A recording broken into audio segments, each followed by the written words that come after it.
membutuhkan kehadiran pemerintah dalam semua situasi yang dihadapi oleh masyarakatnya, khususnya persoalan-persoalan berkaitan dengan sandang, pangan, dan papan. Nah, ini TAPRA ini berkaitan dengan papan ini. Tuh. Dan itu tugas konstitusi karena ada undang-undangnya. Undang-undang yang harus dijalankan oleh seorang presiden. Saya ingin tunjukkan undang-undangnya. Dasar Hukum Undang-Undang Nomor 1 Tahun 2011 tentang Perumahan dan Kawasan Pemukiman, serta Undang-Undang Nomor 4 Tahun 2016 tentang Tabungan Perumahan Rakyat atau TAPRA ini diatur oleh undang-undang. TAPRA ini sesungguhnya ini perpanjangan dari Bapertarum. Bapertarum itu dulu dikhususkan untuk ASN. Nah, sekarang diperluas kepada pekerja mandiri dan juga swasta. Kenapa diperluas? Karena ya, ada problem backlog yang dihadapi oleh pemerintah sampai dengan saat ini. Ada 9,9 juta masyarakat Indonesia yang belum memiliki rumah. Ini data dari BPS ya, bukan ngarang ya. Untuk itu maka kita berpikir keras, pemerintah berpikir keras, memahami bahwa antara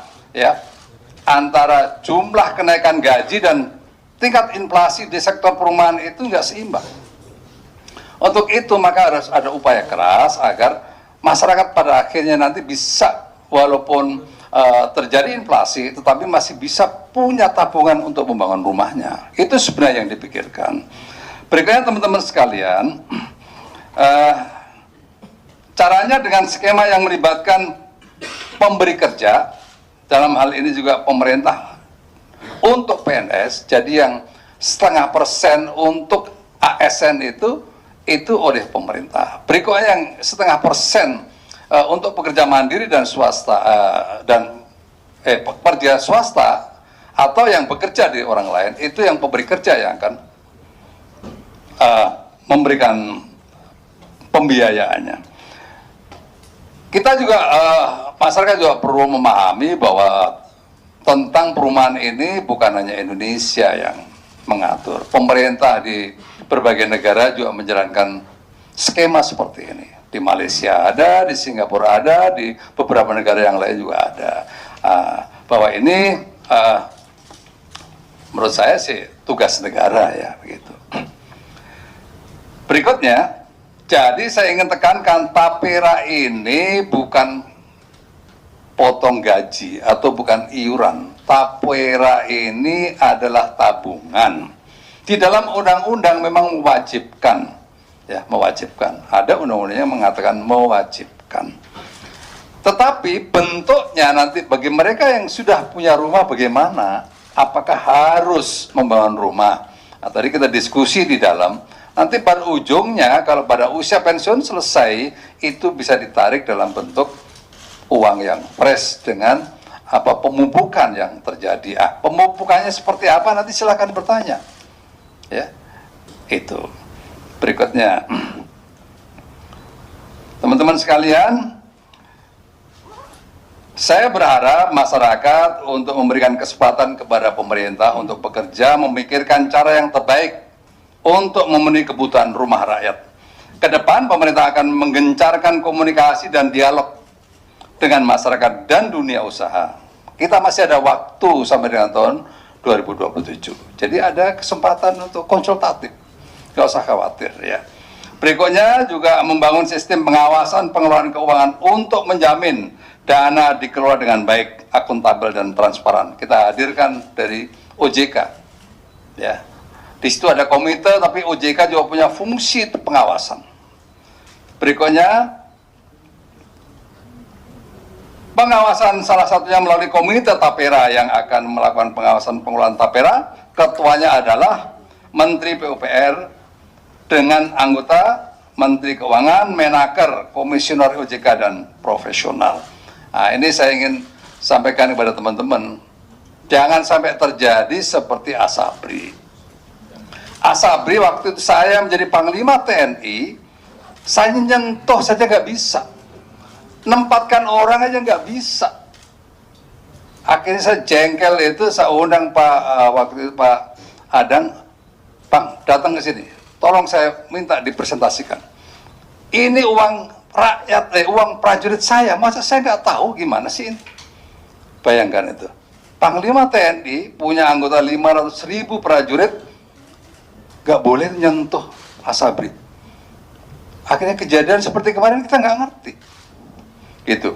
Nah ini dengan dibentuknya komite ini saya yakin nanti akan pengelolaannya akan lebih transparan, akuntabel, nggak bisa macam-macam. Ya, karena semua bentuk-bentuk investasi yang akan dijalankan akan pasti akan dikontrol dengan baik, minimum oleh para komite dan secara umum oleh OJK. Demikian teman-teman sekalian, ya saya silahkan nanti untuk bisa bertanya seluas-luasnya. Ada hal yang menarik ya, ada yang menarik kami temukan dalam Google Trend yang menunjukkan pencarian isu tentang tapera oleh masyarakat. Hingga Kamis malam, pencarian terkait tapera didominasi oleh keingintahuan masyarakat tentang apa itu tapera dan cara kerjanya. Sementara pagi ini, pencarian informasi didominasi oleh pencarian mengenai situs tapera terkait kepesertaan. Banyak yang ingin melihat apakah mereka sudah menjadi peserta. Berikutnya, bagaimana kalau mau menjadi peserta dan bagaimana mencairkan saldo tapera dan lain-lain. Nah, ini nanti bagian dari yang mungkin akan dijawab oleh teman-teman saya ini. Jadi kesimpulan dari pengamatan selama beberapa hari terakhir, keingintahuan masyarakat terhadap tapera dan manfaatnya cukup tinggi. Nah, ini cukup tinggi. Untuk itu kehadiran teman-teman sekalian di sini saya berterima kasih, alhamdulillah. Ya, karena nanti bisa memberikan informasi yang lebih jauh lagi, lebih dalam lagi kepada masyarakat Indonesia. Saya persilakan untuk bertanya dari nanti diatur oleh Mbak Lulu. Terima kasih. Baik, terima kasih untuk pembukaannya Bapak Kepala Staf Kepresidenan. Selanjutnya kami akan meminta kepada BP Tapera, Komisioner BP Tapera, Bapak Heru Pudionugroho untuk menjelaskan, terutama terkait dengan kemanfaatannya seperti apa yang dapat diterima oleh masing-masing kelas sosial, Pak. Apakah memang manfaatnya hanya diterima oleh pekerja dengan penghasilan rendah? Bagaimana dengan pekerja kelas menengah dan pekerja kelas atas? Apakah juga dengan membayar iuran juga bisa merasakan manfaatnya, Pak? Baik, terima kasih Mbak Lulu. Assalamualaikum warahmatullahi wabarakatuh. Selamat siang, salam sejahtera untuk kita semua. Yang terhormat Kepala Staf Kepresidenan Pak Muldoko, yang kami hormati para pimpinan mewakili Komite Tapera yang hadir pada siang hari ini. Kami ucapkan terima kasih Pak Kepala Staf Presiden atas kesempatan yang diberikan, juga teman-teman wartawan untuk bisa kami memberikan penjelasan terkait dengan program Tapera pada siang hari ini. Baik, menyambung yang disampaikan Mbak dulu, ya terkait dengan kemanfaatan apa yang akan diterima oleh masing-masing kelas sosial masyarakat atau ya pekerja gitu ya, pekerja penerima upah. Bentar, Pak. Ini mic-nya tampaknya maju lagi Pak, izin Pak. Bentar, Pak. Saya minta izin pakai yang karena dari yang saya nggak bisa kata. Silakan. Takut tambah kepala BP Tapera itu. Mic-nya saya ikut grogi, Pak. Izin melanjutkan. Jadi terkait dengan pertanyaan apa kemanfaatan yang akan diterima oleh peserta Tapera, baik itu pekerja penerima upah maupun pekerja mandiri. Yang pertama saya jelaskan dulu, bahwa mengacu pada indeks keterjangkauan residensial, harga rumah dikategorikan terjangkau apabila tidak lebih dari 3 kali penghasilan rumah tangga dalam setahun, atau maksimal indeks 3. Kondisi saat ini, pada 12 provinsi di Indonesia, ini data ya, masyarakat masih sangat sulit untuk menjangkau kepemilikan hunian dengan harga yang terjangkau dengan kemampuan penghasilan mereka, bahkan di beberapa provinsi yang populasinya tinggi seperti di Jawa dan Bali, angka keterjangkauan residensialnya sudah di atas 5 atau sangat tidak terjangkau. Permasalahan ini terjadi di hampir semua segmen baik MDR, kelas menengah maupun pekerja kelas atas. Nah, dari sini kemudian Tapera hadir, ya, sesuai amanah Undang-Undang Nomor 4 2016 tentang Tapera, ya, untuk meningkatkan kemampuan atau affordability masyarakat untuk menjangkau harga rumah tersebut. Melalui apa? Melalui penurunan suku bunga yang pada akhirnya menurunkan besaran angsuran bulanan peserta. Jadi perhitungan kami, teman-teman bisa lihat ilustrasi ya. Terdapat selisih angsuran sebesar sekitar 1 juta per bulan ya. Jika mengambil satuan rumah ya susun ya dengan asumsi harga 300 juta. Ya, ini kita ilustrasinya kalau ya memakai KPR komersial angsurannya kurang lebih 3,1 juta per bulan ya dengan asumsi bunga 11% ya. Nah, kalau KPR Tapera itu hanya 2,1 juta per bulan. Itu sudah termasuk tabungan. Karena sebelum mendapatkan benefit atau manfaat peserta harus nabung. Untuk apa?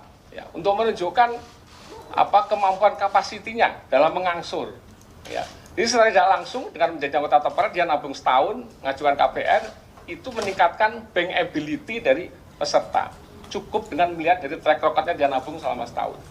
Ya, ya itu manfaat kedua. Ya, jadi kalau benefit ini jadi lebih hemat sekitar 1 juta per bulan dibanding KPR komersial yang dapat digunakan ya untuk kebutuhan-kebutuhan lainnya dari peserta. Ya. Kemudian masih ditambah lagi di akhir masa kepesertaan, ya selain ngangsur, 2,1 juta tadi ngangsur dan plus tabungannya.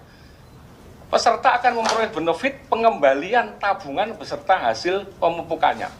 Ya, hanya dengan 2,1 juta. Yang 3,1 juta kalau angsuran komersial itu udah angsuran doang, nggak pakai tabungan. Ini 2,1 udah plus tabungan yang akan dikembalikan pada saat masa KPR-nya selesai. Ya.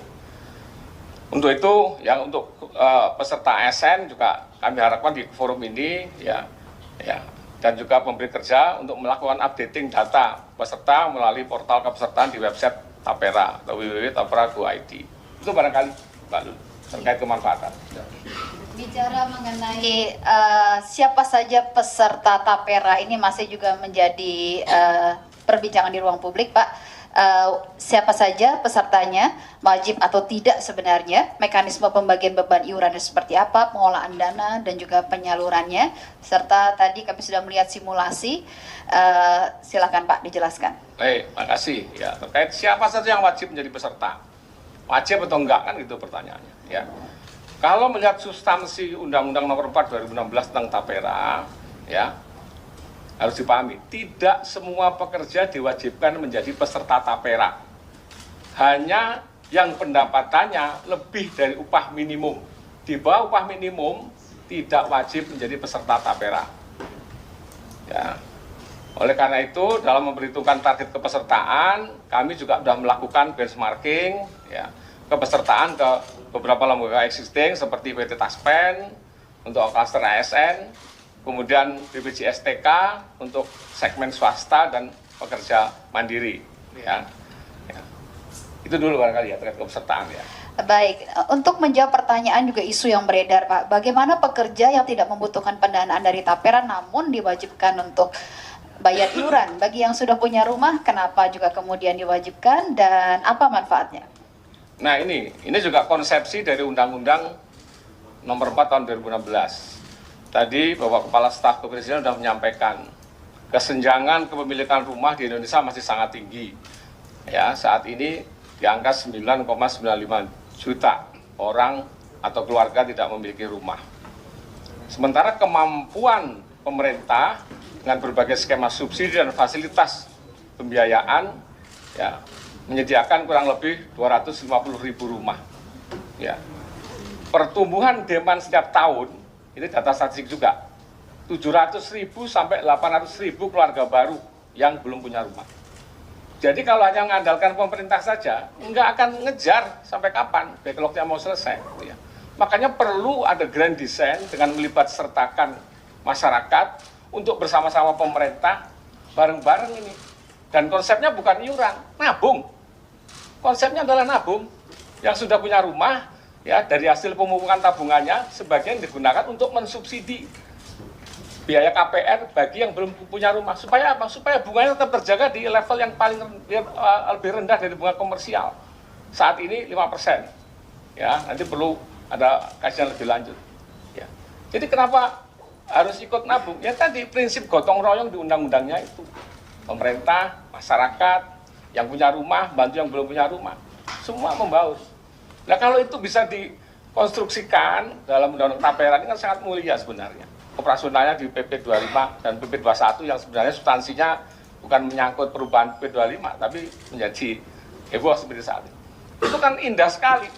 Maka leverage kemampuan gotong royong tadi antara masyarakat dan pemerintah untuk mendeliver output perumahan dalam rangka ngejar kesenjangan kewirausahaan rumah tadi akan semakin bisa terkejar. Itu Mbak barangkali. Ya, baik. Saya akan bergeser kepada dari Kemenaker, begitu. Dari Kemenaker, Ibu. Bagaimana rencananya mekanisme pungutan akan dilakukan dan juga di sini menghadapi berbagai penolakan dari dunia usaha serta juga isu mengenai ini membebani para pekerja. Silakan Ibu. Terima kasih Mbak Lulu, yang terhormat Bapak Kepala Staf Kepresidenan, rekan-rekan media yang kami hormati. Jadi seperti tadi Bapak Kepala Staf Kepresidenan mengatakan bahwa ini adalah satu masukan refleksi bagi pemerintah karena kami kurang melakukan sosialisasi atau informasi yang lebih masif mengenai Tapera, khususnya kehadiran dari PP 21 2024 terkait dengan pungutan bagi pekerja non-ASN TNI dan Polri sebagaimana PP 21 2024 dapat dilihat di pasal 15. Nanti akan diatur mekanismenya dalam suatu peraturan tingkat menteri. Menteri yang menyelenggarakan urusan pemerintahan bidang ketenagakerjaan. Jadi nanti akan diatur dalam peraturan menteri tersebut dan tenang saja ini durasinya masih 2027. Jadi saya ingin menyampaikan pada kesempatan ini terbitnya PP 21 2024 tidak semata-mata langsung memotong gaji atau upah para pekerja non-ASN TNI Polri, karena nanti potongannya, mekanismenya itu akan diatur dalam peraturan Menteri Ketenagakerjaan. Itu mengenai mekanismenya. Kemudian yang kedua langsung isu penolakannya. Kalau terkait dengan isu penolakan, ini kan masalahnya tak kenal maka tak sayang. Jadi kami pemerintah belum memperkenalkan dengan baik, belum melakukan sosialisasi masif. Jadi wajar kalau teman-teman pekerja dan pengusaha belum kenal jadi nggak sayang. Nanti insya Allah kami akan segera melakukan sosialisasi, public hearing secara masif. Kami juga terbuka untuk mendengarkan masukan-masukan dari teman-teman stakeholders ketenagakerjaan. Jadi tenang saja, kita akan terus lakukan diskusi secara intensif dan sekali lagi ini masih sampai 2027, nggak usah khawatir. Belum ada pemotongan gaji upah untuk para pekerja dimanapun non-ASN TNI dan Polri. Demikian Mbak. Satu lagi Ibu, menjawab isu bahwa Tapera membebani para pekerja. Sudah tipis makin miris begitu katanya Bu. Nah, bagaimana menjawab isu tersebut Ibu? Sebenarnya kalau kita lihat di Undang-Undang Ketenagakerjaan 13 tahun 2003 di pasal 100 itu sudah terbunyi dari 2003 ya, bahwa pekerja itu berhak mendapatkan fasilitas kesejahteraan pekerja. Ini amanat Undang-Undang 13 dan itu adalah menjadi beban bersama. Bahkan pemberi kerja pun pengusaha juga wajib menyediakan fasilitas kesejahteraan pekerja. Apa saja kesejahteraan pekerja? Termasuk di dalamnya adalah rumah bagi pekerja. Nah, jadi Tapera ini adalah dari mulai Undang-Undang nomor 6 ya, Undang-Undang 4 nomor 2016 itu sudah sangat harmoni dengan Undang-Undang Ketenagakerjaan, yaitu menyediakan perumahan bagi para pekerja. Apalagi tadi disampaikan oleh Bapak Muldoko, masih banyak sekali saudara-saudara kita yang belum memiliki rumah. Nah, kemudian jadi karena ini bukan iuran, ini adalah tabungan dan berlaku bagi pekerja yang memiliki gaji upah di atas upah minimum dengan komposisi hitung-hitungan yang tadi sudah disampaikan oleh Pak Heru. Sebenarnya insya Allah ini tidak memberatkan, tapi sekali lagi nanti kita bicarakan secara detail. Dan bukan cuma untuk memiliki rumah, bagi pekerja atau buruh yang sudah memiliki rumah, maka jika dia peserta Tapera, maka bisa diambil uangnya secara cash ketika masa pensiun atau ketika beliau sudah tidak mau menjadi peserta Tapera. Dan ekspresi yang disampaikan pada saat ini di berbagai media oleh teman-teman serikat pekerja, pengusaha bahwa gaji sudah miris di bawah upah minimum, itu kan tidak termasuk dalam cakupan kepesertaan Tapera. Mereka diekskludkan gitu. Jadi sekali lagi ini hanya berlaku bagi pekerja buruh yang gajinya di atas upah minimum provinsi maupun di atas upah minimum kabupaten kota. Demikian Mbak Lulu. Baik, terima kasih banyak Ibu Dirjen PAI dan Jamsos Kemenaker RI. Dan berikutnya kami ingin menyapa dari Kemenaker di sini. Mohon maaf dari PUPR. Dari PUPR sudah ada Dirjen Pembiayaan Infrastruktur PUPR, Bapak Heri Trisaputra Yuna. Pak Heri, tadi sudah dijelaskan mengenai backlog, tapi mungkin PUPR memiliki sebuah gambaran lain untuk menjelaskan bagaimana sih situasi backlog gap kepemilikan hunian di Indonesia, dan apakah benar penyebabnya ini adalah pembiayaan sebenarnya? Silakan Pak. Baik, makasih Mbak Lulu. Yang kami hormati Bapak Kasda Presiden, rekan-rekan media, ya. Assalamualaikum warahmatullahi wabarakatuh. Jadi tadi sebagaimana disampaikan, itu ada 9,9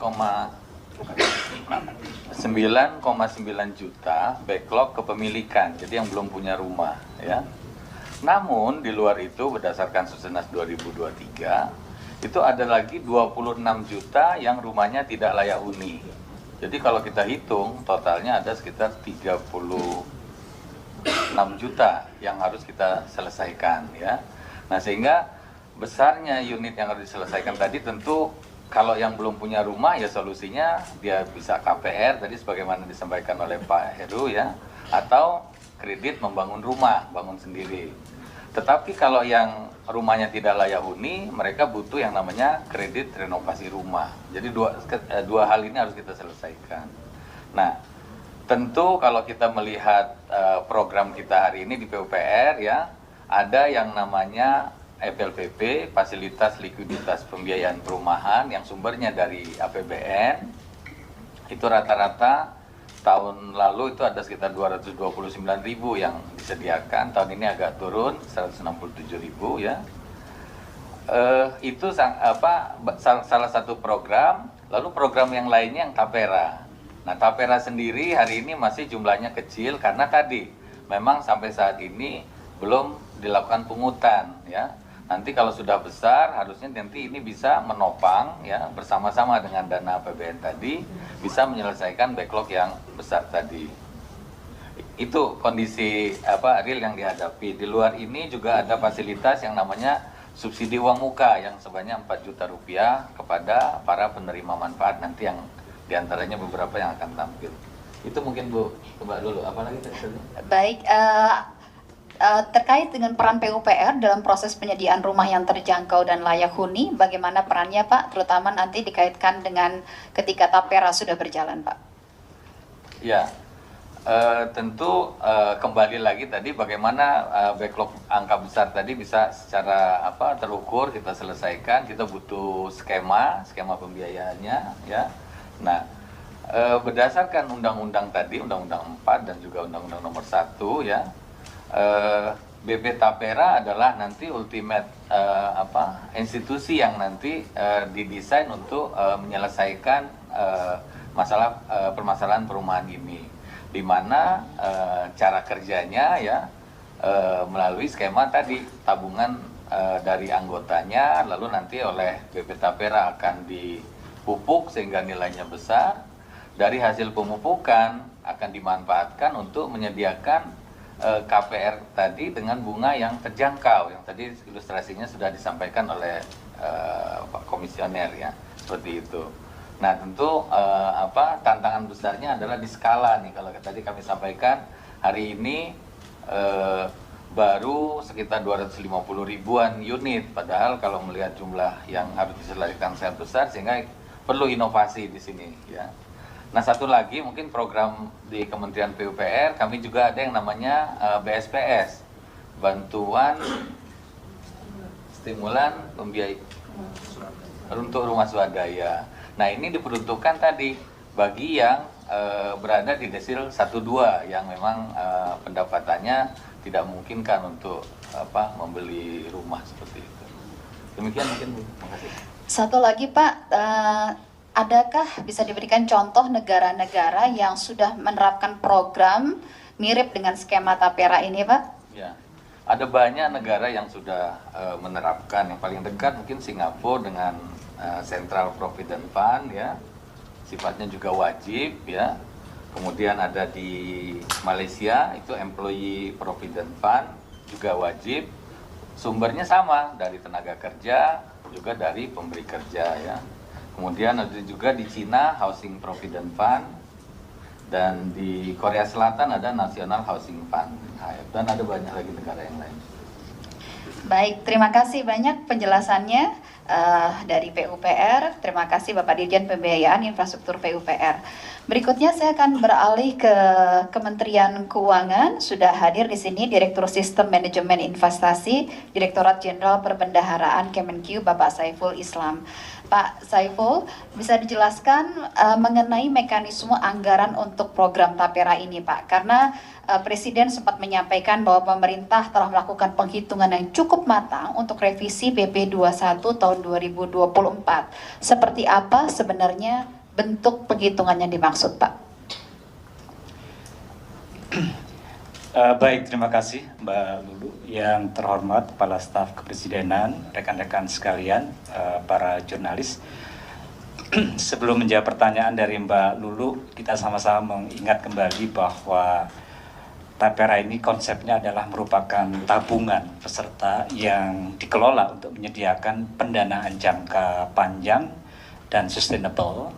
Ini dalam rangka untuk membiayai perumahan. Tadi Pak Heri sudah sampaikan kondisi backlog yang ada di Indonesia yang masih sangat tinggi.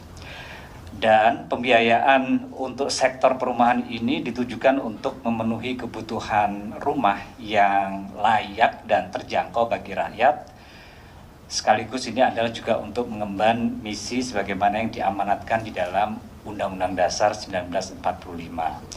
Jadi ini adalah landasan kenapa kemudian program ini didesain, dipikirkan, dan terus disempurnakan tentunya.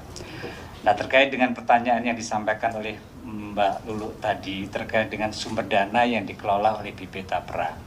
Rekan-rekan media sekalian, bahwa semenjak BP Tapera didirikan dengan Undang-Undang Nomor 4 Tahun 2016, ada 3 dana yang dikelola oleh BP Tapera. Yang pertama adalah BP Tapera ini membawa dana atau mengelola dana yang tadinya itu dikelola oleh ex-Bapertarum.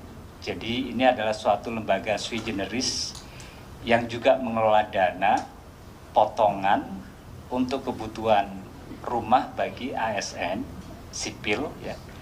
Yang kemudian pada saat lahirnya undang-undang ini kemudian dialihkan ke dalam BP Tapera.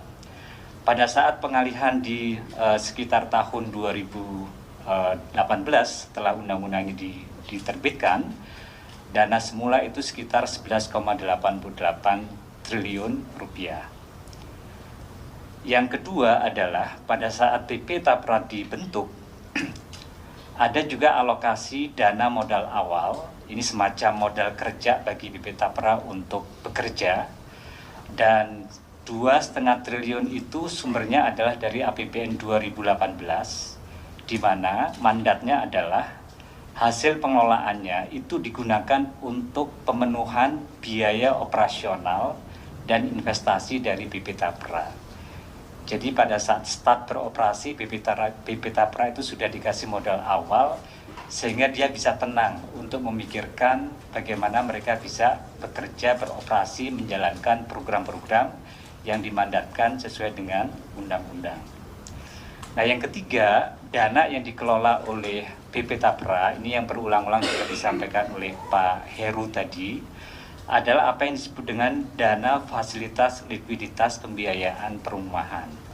Ini konsepnya adalah tabungan pemerintah dengan total dana. Jadi gini, pemerintah menginvestasikan melalui, kalau yang tadinya adalah Bapetarum, kemudian ketika Bapetarum tidak beroperasi lagi, digantikan oleh BP Tapera, maka pengelolaannya dilanjutkan oleh BP Tapera. Dan dari tahun 2010 sampai dengan tahun 2023 terakhir kemarin, dana yang dikelola dengan skema fasilitas likuiditas pembiayaan perumahan ini sampai dengan 2024 kuartal pertama maksud saya itu sekitar 105,2 triliun. Jadi 3 dana ini yang dikelola oleh BP Tapera yang bisa dianggap sebagai tingkat sumber dana Dan masing-masing itu sudah ada tata kelola sendiri-sendiri.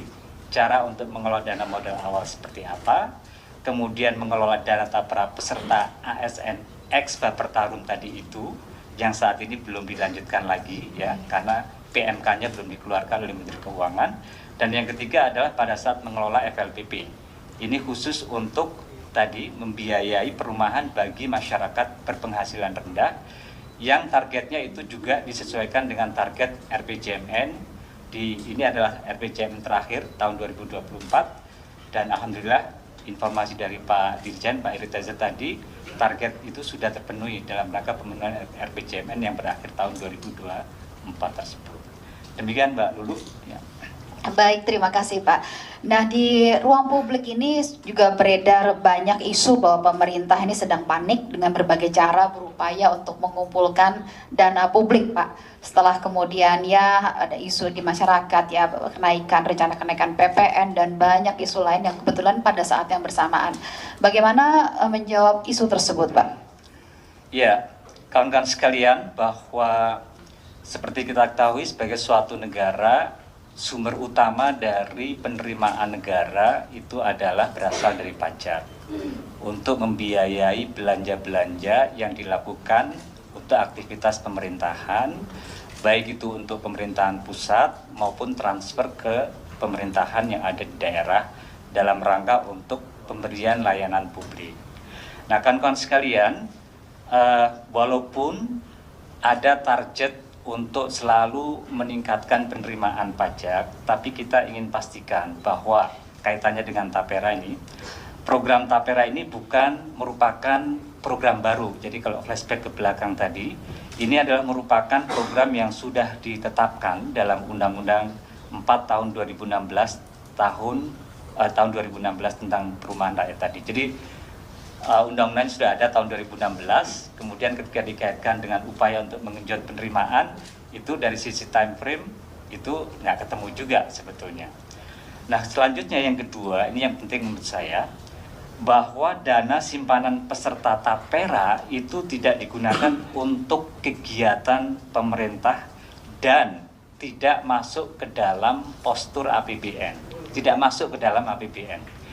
Yang terjadi adalah justru penjelasan saya yang pertama tadi, APBN setiap tahun, paling tidak sampai dengan tahun 2024 ini, mengalokasikan sebagian dari investasi non permanennya dalam bentuk fasilitas likuiditas pembiayaan perumahan yang diharapkan itu bisa dirasakan manfaatnya bagi masyarakat berpenghasilan rendah dalam bentuk rumah murah tadi.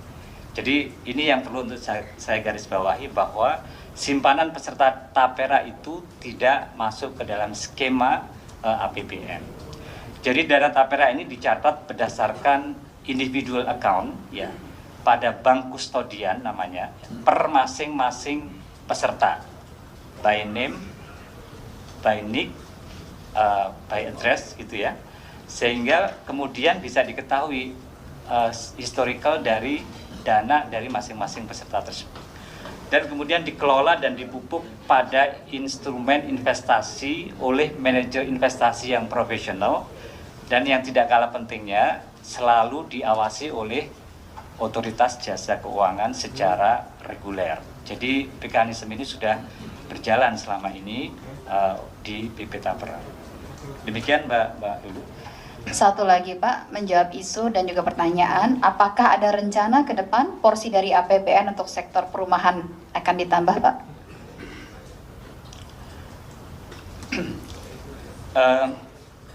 Baik, kita tentu saja berusaha untuk melihat APBN ini secara keseluruhan. Jadi karena fiskal ini sektor yang harus diperhatikan, itu sangat multi purpose ya. Jadi perumahan ada termasuk salah satu sektor yang menjadi concern atau perhatian dari pemerintah. Di samping juga masalah kesehatan, pendidikan, dan sebagainya. Jadi ketika kita melihat bahwa perumahan adalah merupakan salah satu kebutuhan dasar yang juga kemudian pemerintah perlu hadir, paling tidak di tahun 2024 ini dukungan terhadap sektor perumahan itu tadi di samping dengan skema FLPP, ada beberapa skema yang lain Jadi saya mengulangi lagi yang tadi disampaikan oleh Pak Dirjen Pak Heri Teza. Di antaranya adalah insentif perpajakan berupa pembebasan PPN dan pengenaan PPh 1%. Ini dibebaskan paling tidak sampai dengan akhir tahun 2024 untuk rumah yang sampai dengan harga jual sekitar 5 miliar rupiah.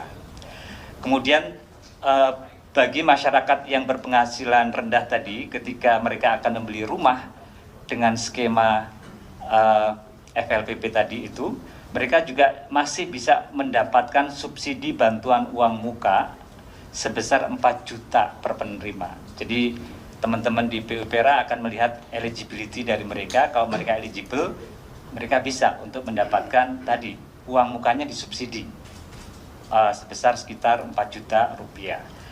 Kemudian juga ada program rumah susun dan rumah khusus, termasuk tadi kalau kaitannya dengan apa kelanjutan dari FLPP ini di tahun-tahun yang akan datang. Sekiranya memang program ini dievaluasi baik dan kemudian upaya untuk menutupi backlog perumahan masih dibutuhkan kehadiran dari fiskal.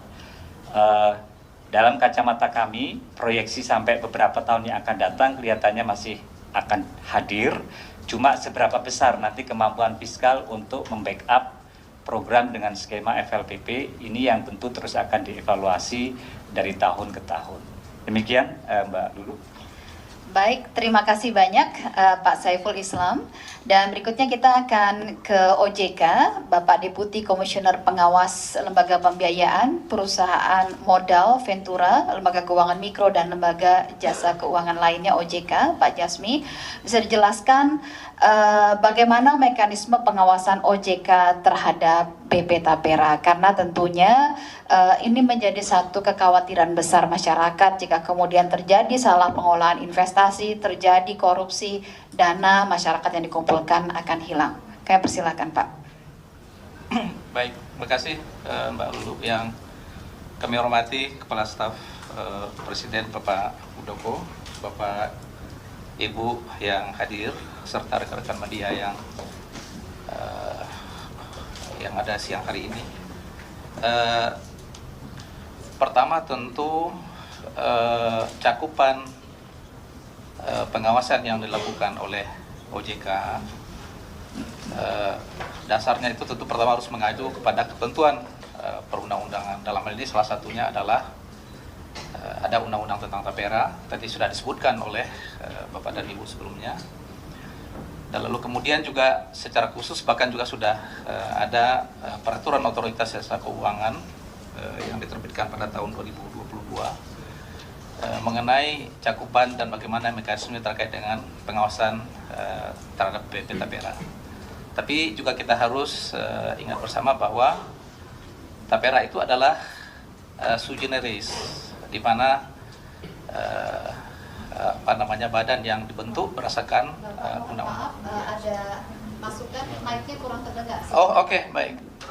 Kurang dekat mic. Ya, apa diulang lagi dari awal, Mbak Lulu? Oh, diperlukan tekan. Sorry, ya. Mohon maaf. Jadi kami sampaikan lagi bahwa terkait dengan konteks pengawasan oleh OJK terhadap Tapera, tentu acuannya adalah ketentuan perundang-undangan yang berlaku. Ada undang-undang tentang Tapera, ada PP, dan lalu juga kemudian bahkan secara khusus OJK sudah menerbitkan peraturan OJK yang tadi kami sebutkan tahun 2022 yang lalu, POJK nomor 20. Nah, yang berikutnya yang kita juga harus ingat adalah Tapera ini adalah sui generis yang pengawasannya itu tidak hanya oleh OJK tapi juga oleh komite Tapera. Dan komite tadi sudah disampaikan oleh Bapak Ibu yang sebelumnya, ada dari PUPR, ada dari Kementerian Keuangan, kemudian ada juga dari tenaga kerja dan profesional. Jadi kita harus, pandangan kami adalah kita harus bersama-sama kolaborasi untuk tugas pelaksanaan pengawasan Tapera ini. Mungkin itu, terima kasih. Baik, terima kasih Bapak dari OJK, dan saat ini juga sudah hadir 3 penerima manfaat. Ada Bapak Nur Hadi yang berlatar belakang ASN, Bapak Bustomi yang merupakan pekerja mandiri, dan Bapak Komarudin pekerja swasta. Mungkin Pak Muldoko ingin bertanya langsung Pak, Bapak Kepala Staf, kami persilakan Pak. Kalau saya tanya ntar seolah-olah udah diatur itu. Coba lu cerita sendiri aja. Nah. Coba itu yang dari Nur Hadi dari ASN. Jadi Pak Nur Hadi ini peserta Baper Tarum ya, kelanjutan dari apa? Sekarang Tapera. Coba cerita apa manfaatnya? Ya, terima kasih. Mohon izin Pak Muldoko. Singkat aja, jangan panjang-panjang. Assalamualaikum warahmatullahi wabarakatuh. Selamat siang. Alhamdulillah kami dari peserta PNS, manfaat dari Tapera, saya bersyukur untuk mendapatkan rumah bersubsidi. Alhamdulillah dengan cicilan 1,4 per bulan, dan saya bisa menempati dengan tipe 30/60. Itu saja yang dapat kami sampaikan. Terima kasih. Jadi manfaatnya satu, apa, cicilannya lebih rendah begitu atau gimana? Bunganya rendah? Cicilannya lebih rendah dengan Bunganya? bunga 5%. Itu flat Pak ya, Pak PP? Flat, Pak. Flat bunganya, selama 15 tahun itu flat ya? Iya, Pak. Oke. Intinya happy begitu ya? Alhamdulillah, Pak. Nah, ya. Ya, yang penting itu. Ada Pak Bustomi sama Pak Komarudin, salah satu aja. Pak Bustomi dari pekerja mandiri, Pak Komarudin pekerja swasta. Ini skemanya LFPP ya. Subsidi bunga 5% oleh pemerintah ya. Coba salah satu yang mana tadi? Yang baju merah lah itu. Tengah. Ya, Assalamualaikum warahmatullahi wabarakatuh. Ya, terima kasih Bapak Kepala Staf Presiden Bapak Muldoko. Saya mewakili Dekat.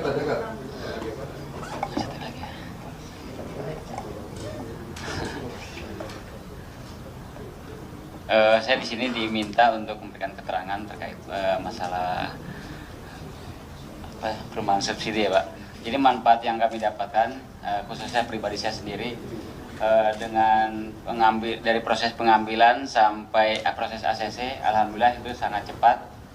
Proses administrasi juga sangat cepat, mudah, tidak lebih memudahkan ke saya. Khususnya untuk dari agunan, saya itu per bulan 1,2 itu flat. Ketimbang saya ketika waktu ngontrak dari cicilan dari ngontrak biaya 500 sampai 1 juta itu per tahun naik, dan alhamdulillah dengan dibantunya BP Tapera ini dengan agunan flat sampai 15 tahun, menurut saya alhamdulillah buat pribadi saya sendiri terbantu dengan bantuan pemerintah. Mungkin itu saja yang manfaat. Tinggalnya di mana Mas? Saya tinggal di Cilengsi Pak. Perumahan Cilengsi. Perumahan Cilengsi, Pesona Kahuripan 8. Jadi harganya berapa kalau itu? Harga rumahnya piro? Harga normal rumahnya itu 173 Pak saya Pak. 173. Iya. Dengan bunga? Dengan bunganya 5%. 5%. Setiap bulan angsurannya piro? Angsuran 1,2 Pak. 1,2. Oke. Itu sudah termasuk dengan asuransi Pak. Asuransi. Anakmu piro? Belum. Belum Pak, minta doanya Pak. Kaya juga ya, belum nikah udah punya rumah ini. Ya. Mantap. Baik, terima kasih. Ya, terima kasih Pak. Baik, terima kasih teman-teman sekalian. Saya pikir sudah cukup lengkap tadi. Berbagai pertanyaan yang berkembang di masyarakat sudah dilemparkan tadi oleh Mbak Lulu. Tapi mungkin teman-teman masih ada lagi, saya persilakan. Baik, kita masih ada waktu 20 menit untuk pertanyaan. Yang sana satu, yang di sini dua, di sini dua di kiri ya. Yang sebelah kanan silakan Mbak yang dengan hijab biru, silakan. Disebutkan dari asal medianya ya Mbak ya.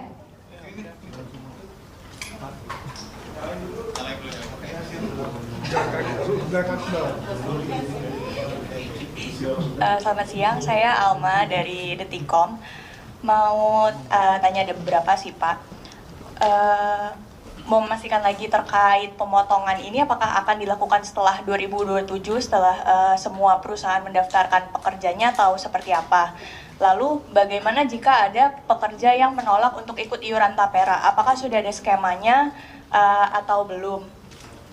Lalu untuk peserta yang sudah memiliki rumah atau yang memiliki gaji di atas 8 juta atau tidak termasuk MBR, selain mendapatkan nanti setelah pensiun mendapatkan uang tabungannya dan juga hasil pemupukan, akan ada manfaat apa lagi selain itu?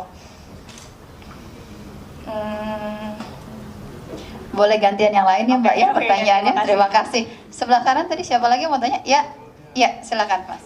Selamat siang Bapak Ibu, Andi dari Kata Data. Ada beberapa pertanyaan. Yang pertama, kalau dilihat di laman resminya BPJS Tenagakerjaan itu di program jaminan hari tua ada namanya manfaat layanan tambahan yang dimana 30% dari jaminan hari tua itu bisa digunakan untuk perumahan, entah itu KPR 500 juta pagunya, terus ada renovasi 200 juta pagunya, sama satu lagi saya lupa pagunya 100 juta. Nah, dengan melihat program itu, apakah Tapera nggak jadi program yang redundan ya Pak, Bu, dengan adanya program itu? Yang terus yang kedua, kalau boleh tahu portofolio yang akan dijadikan investasi nanti akan seperti apa ya Pak? Bisa dikategorikan jadi agresif berapa persen, moderat berapa persen, sama netral berapa persen? Sama satu lagi ada titipan dari Bu Sinta Kamdani. Ini kenapa kan ini konsepnya tabungan ya? Kenapa harus wajib, nggak sukarela gitu?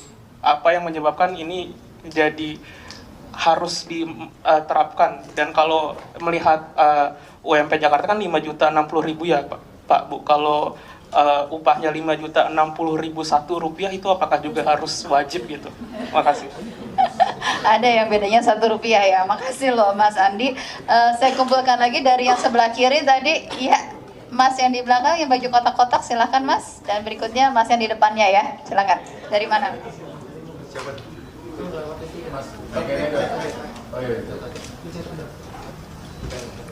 Tes.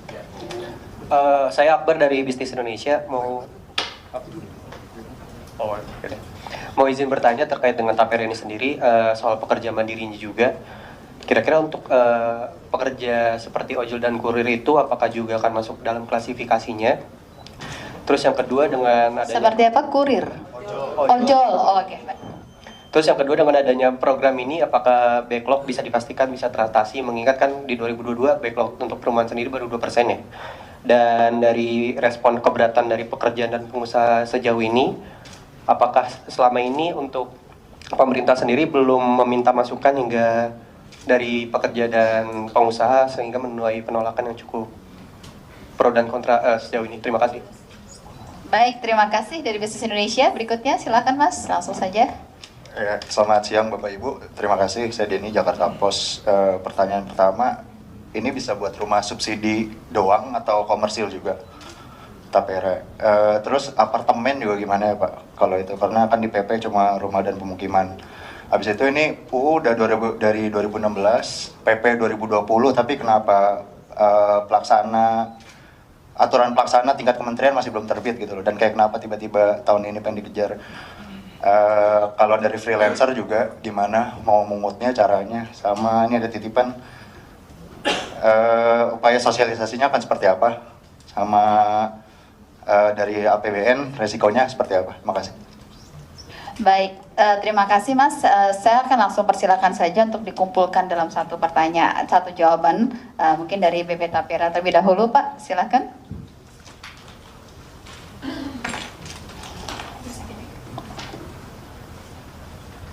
Baik, yang pertama mungkin Pak Alma ada beberapa pertanyaan yang menjadi domain Tapera ya, akan saya jawab ya. Apakah ada manfaat lain ya selain pengembalian pokok simpanan dan hasil pemupukan setelah kepesertaan berakhir? Yang pertama itu memang benefit tambahan Mbak untuk yang non MBR ya. Mohon maaf ya. Jadi benefit utamanya untuk penabung yang tidak memanfaatkan fasilitas KPR, ya, atau kita sebut dengan penabung mulia. Yang pertama tadi tentu pengembalian pokok tabungan beserta hasil pemupukannya, ya, yang saat ini ya dari peserta Baper Tarum rata-rata masih di atas suku bunga deposito, ya, itu pertama. Terus kemudian manfaat selanjutnya, ya, saat ini sedang kami kembangkan manfaat-manfaat atau benefit tambahan, ya, yang berupa referral, ya, seperti mungkin diskon-diskon khusus dengan beberapa merchant yang saat ini sedang kami jajaki, ya, ataupun dengan teman-teman perbankan terkait dengan mungkin kemudahan di sisi fasilitas kredit konsumsi bagi penabung mulia, ya, atau skema lainnya yang saat ini sedang kami juga terus kaji, kembangkan dalam rangka memberikan benefit tambahan kepada para penabung mulia. Jadi tidak hanya kemudian dapat hasil pemupukannya, skema-skema benefit tambahan saat ini juga sedang kami upayakan, ya. Yang pertama. Kemudian dari Mas Andi terkait dengan portofolio investasinya seperti apa, ya. Jadi ini juga menjawab kekhawatiran terkait dengan prudensial pengelolaan simpanan masyarakat yang ada di BP Tapera. Ya, jadi saat ini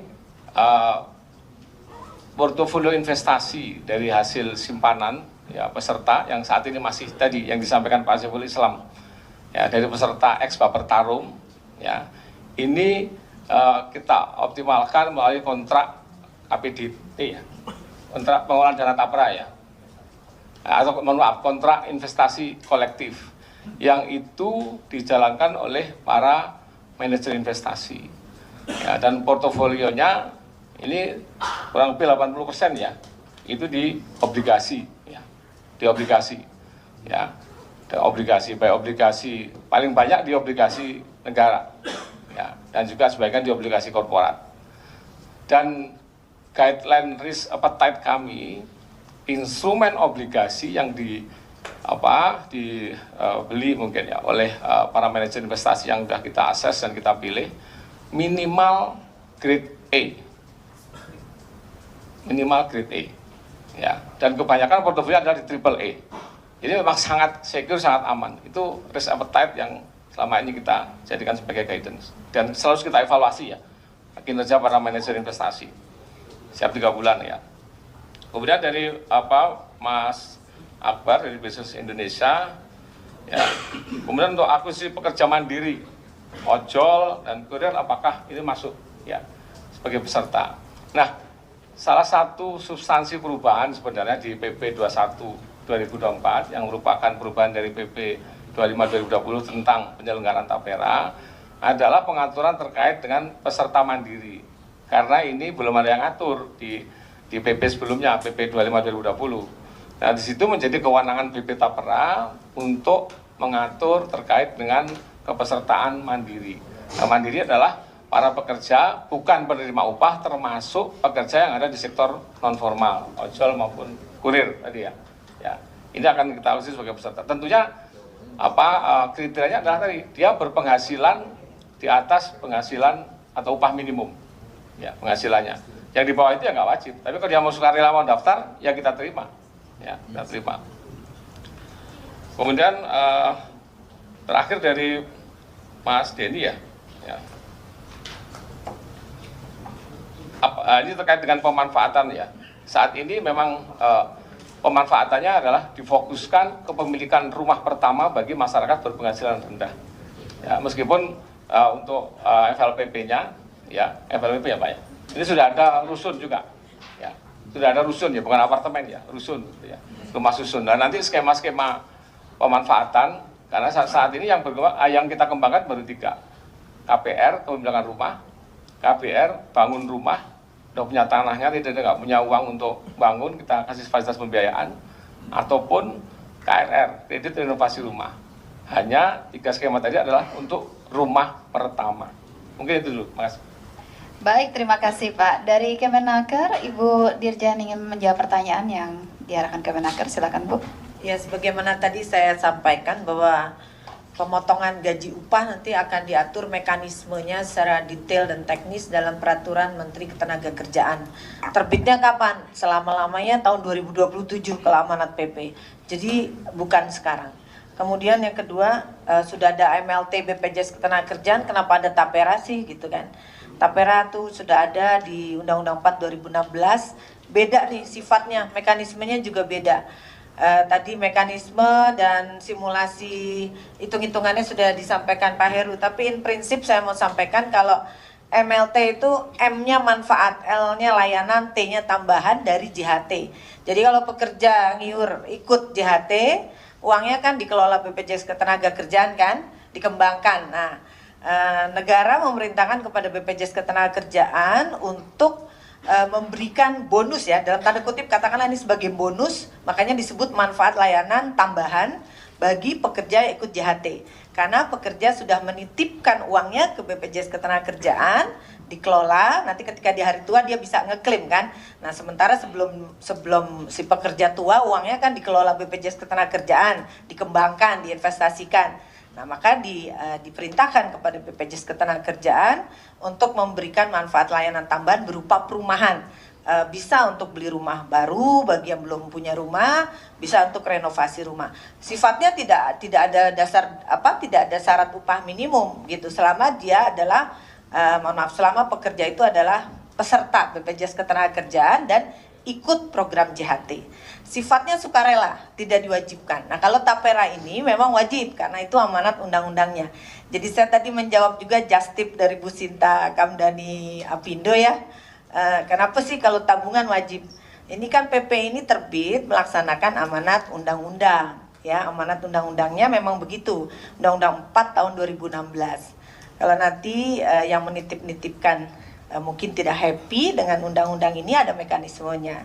Jadi ini PP ini hadir memang adalah amanat dari undang-undang. Jadi nanti Permenaker pun atau peraturan menteri lain misalnya hadir ya amanat dari aturan yang lebih tinggi. Kemudian ojol, ya kan? Tadi ojol ditanya. Memang saat ini kami Kementerian Ketenagakerjaan sedang menyusun regulasi teknis dalam bentuk Permenaker mengenai pengaturan tentang ojol. Ini pun belum selesai, kami masih public hearing. Nanti pada saatnya akan kita pertemukan atau kita harmonikan antara Permenaker pelindungan bagi pekerja ojol dan platform digital workers dengan penting atau urgent nggak mereka ini masuk dalam skema tapera. Ya, jadi kalau sekarang belum bisa saya jawab. Ya. Kemudian upaya sosialisasi. Ya betul, hikmah dari banyak pertanyaan dan ekspresi positif negatif ya, mungkin banyaknya negatif terhadap PP, kehadiran PP Tapera ini adalah kami akan segera melaksanakan sosialisasi dan public hearing. Public hearing ini akan kami lakukan dengan beberapa skema. Yang pertama, mulai minggu depan Kemnaker akan melaksanakan sidang LKS Tripartit Nasional.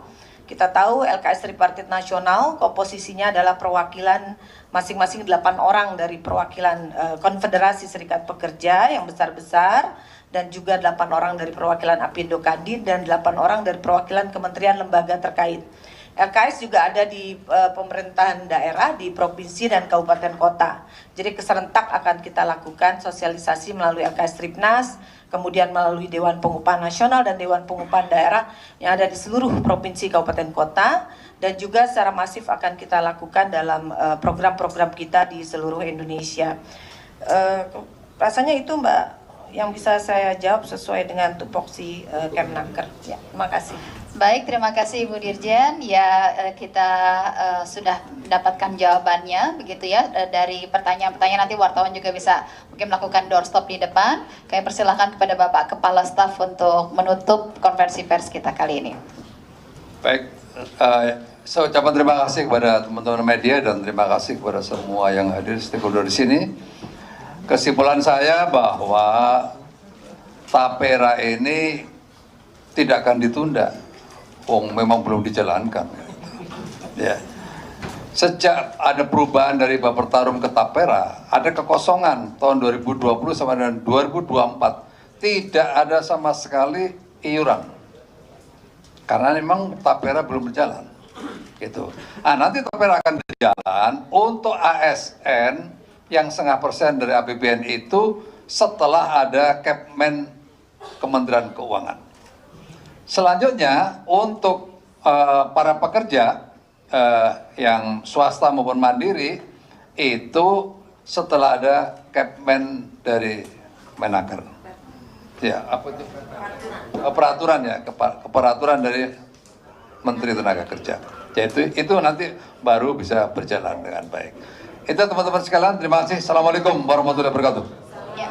Baik, terima kasih. Kami mengundang para narasumber untuk berfoto bersama di bagian depan dari ruangan ini. Terima kasih banyak. Kami juga mengundang rekan-rekan jurnalis jika ingin mengabadikan foto bersama di bagian depan dari ruangan. Terima kasih.